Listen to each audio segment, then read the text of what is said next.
Minister energii rusza do pracy, a resort aktywów będzie weryfikował strategię spółek. Niemcy rozkładają ręce w sprawie derusyfikacji rafinerii Szwed. Rosja stosuje straszak kazachski, bo boi się uderzenia USA.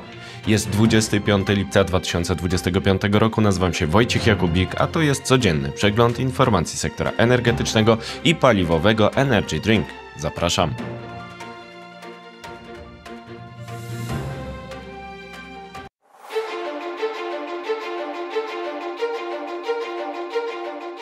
Partnerem kanału Energy Drink jest Orlen. Zaczynamy od informacji dnia. Straszak kazachski. Rosja znów grozi Trumpowi wojną energetyczną. Rosja wykorzystuje straszak na Donalda Trumpa w Kazachstanie w czasie, gdy traci przychody ze sprzedaży węglowodorów i obawia się ceł na jej ropę.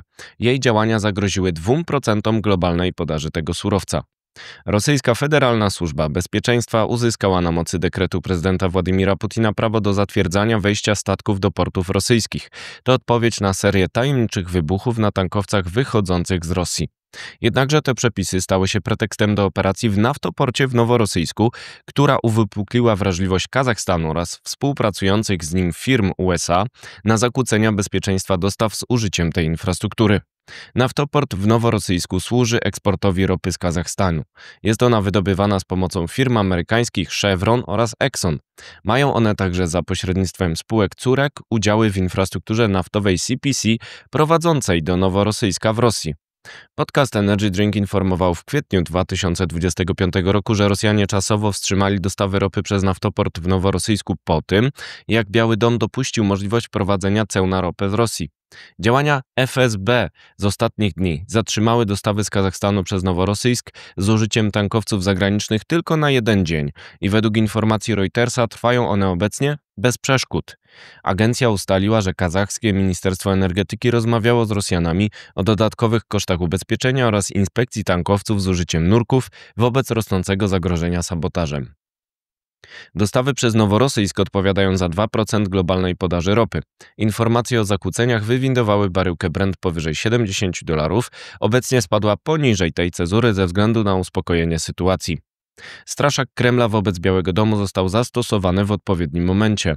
Decyzja Putina o wprowadzeniu inspekcji FSB na tankowcach została ogłoszona w dniu wprowadzenia 18 pakietu sankcji unijnych, które zawierają obniżkę ceny maksymalnej dostaw ropy rosyjskiej oraz uderzenie w kolejne tankowce floty Widmo.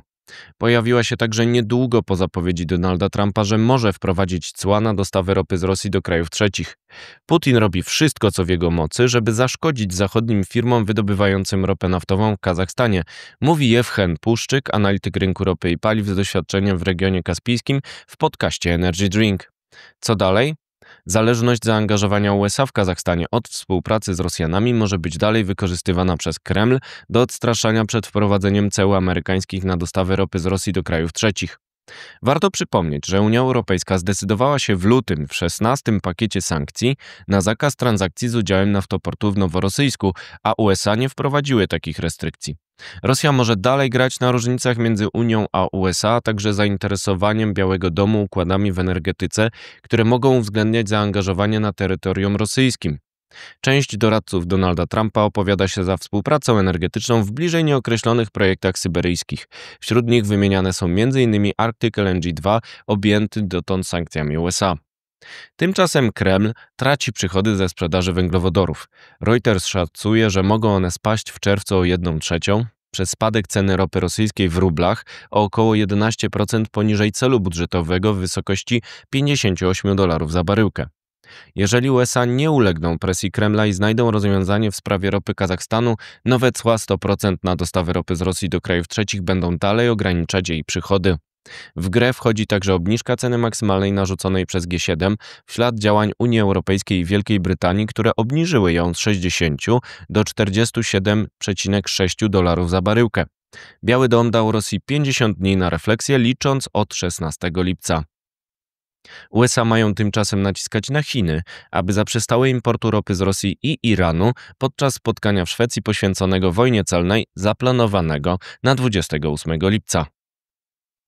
Czas na pozostałe wieści i na początek z Polski. Minister energii Miłosz Motyka rozpoczyna pracę. Dzieli kompetencje w energetyce z minister klimatu i środowiska Pauliną Hennig-Kloską, która będzie się dalej zajmować OZE oraz klimatem. Minister aktywów państwowych Wojciech Balczun zapowiada weryfikację strategii spółek Skarbu Państwa. Zapowiedział, że ten zasób państwowy ma zapewniać wartość państwu polskiemu i przekładać się na dobro obywateli. To zwrot względem poprzednika, który podkreślał rosnącą wartość giełdową spółek. Nawet ta początkowa, wstępna informacja o stwierdzeniu obecności ropy i gazu w górotworze jest bardzo dobrą wiadomością potwierdzającą wskazania Polskiego Instytutu Geologicznego co do możliwości występowania węglowodorów w basenie pomorskim. Mówi o odkryciu koło Wolina profesor Krzysztof Szamałek, dyrektor tego instytutu. Teraz wieści z Europy. Komisja Europejska wyklucza wykorzystanie wodoru z Białorusi i Rosji w Europie we wspólnych zakupach, które mają ruszyć we wrześniu 2025 roku. Powołuje się na wykorzystanie przez te kraje surowców jako broni. Nie mamy narzędzi wymuszenia sprzedaży, mówi przedstawiciel Ministerstwa Gospodarki i Energetyki Niemiec o pozbawieniu rosyjskiego Rosnieftu 54% akcji w rafinerii Schwedt. Jednakże wywłaszczenie Gazprom Germania było możliwe dzięki specjalnej ustawie. EDF z Francji notuje spadek zysku netto o 17% w pierwszej połowie 2025 roku. To kolejny negatywny sygnał po planie ograniczenia zaangażowania w zagraniczne projekty jądrowe. Polacy biorą EDF pod uwagę przy drugiej lokalizacji atomu. Jeszcze wieści ze świata. Gazprom przegrał wojnę na Ukrainie.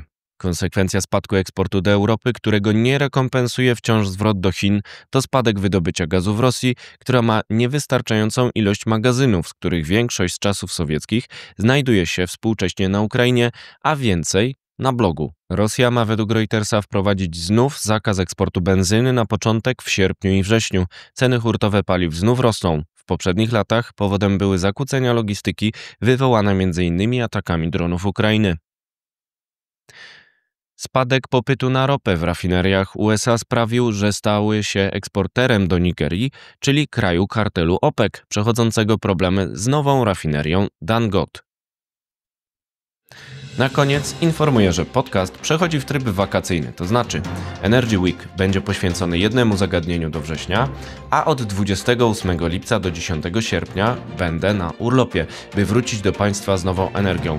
Oznacza to, że następny Energy Drink 11 sierpnia, w międzyczasie może się pojawić coś nagranego w międzyczasie na zapas, ale z regularnymi materiałami wracam po wakacjach, więc już teraz zapraszam Państwa serdecznie z powrotem. To wszystko na dzisiaj. Dziękuję Państwu bardzo. Do zobaczenia. Do usłyszenia.